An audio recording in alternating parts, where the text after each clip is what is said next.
எனக்கு தெரிஞ்சு லவ் பண்ணாதீங்க, சீரியஸாக சொல்கிறேன், அனுபவப்பட்டவன். லவ் பண்ணாதீங்க, அதான் சொல்லுவேன் நான். வீட்டில் பார்க்குற பொண்ணே கல்யாணம் பண்ணிட்டு லவ் பண்ணி அதை கல்யாணம் பண்ணுங்க, சூப்பராக இருக்கும் லைஃப். லவ் பண்ணுறது அது தனி ஃபீலுங்க. லவ் மேரேஜ் தான் நல்லது. லவ் மேரேஜ் தான் நல்லது. ஏன் எதனால் சொல்கிறீங்க லவ் மேரேஜ் தான் நல்லது? லவ் மேரேஜ்னால் நம்ம அந்த பாய்ஸ் அண்ட் கேர்ள்ஸுக்குள்ளே 2 பேருக்கும் ஒரு கமிட்டட் இருக்கும். முன்னாடியே நமக்கும் அவங்களுக்கும், அவங்கள பற்றி நமக்கும், நமக்கு பற்றி அவங்களுக்கும் தெரியும். அரேஞ்ச் மேரேஜில் அவ்வளோவா தெரியாது.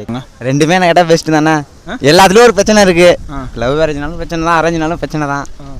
அதனால் எதனால் லவ் மேரேஜ்னாலும் பிரச்சனை தான், அரேஞ்ச் மேரேஜ்னாலும் பிரச்சனை தான் சொல்கிறீங்க?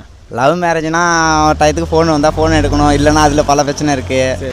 சரியில்லைன்னு தெரிஞ்சால் ரொம்ப மனசை போட்டு வளர்த்திக்காமல் வெளில வந்துடணும், இல்லைனா ரொம்ப பாசம் வச்சு லவ் பண்ணிட்டு ஏங்கி போகக்கூடாது, வெளில வந்துடணும், அவ்வளோதான் சொல்கிறோம். அதான் பெஸ்ட்டு. லவ் பண்ணி நாசமாக போகிறதுக்கு சிங்கிளாக பசங்களோட ஜாலியாக சுற்றிட்டு போயிடலாம்.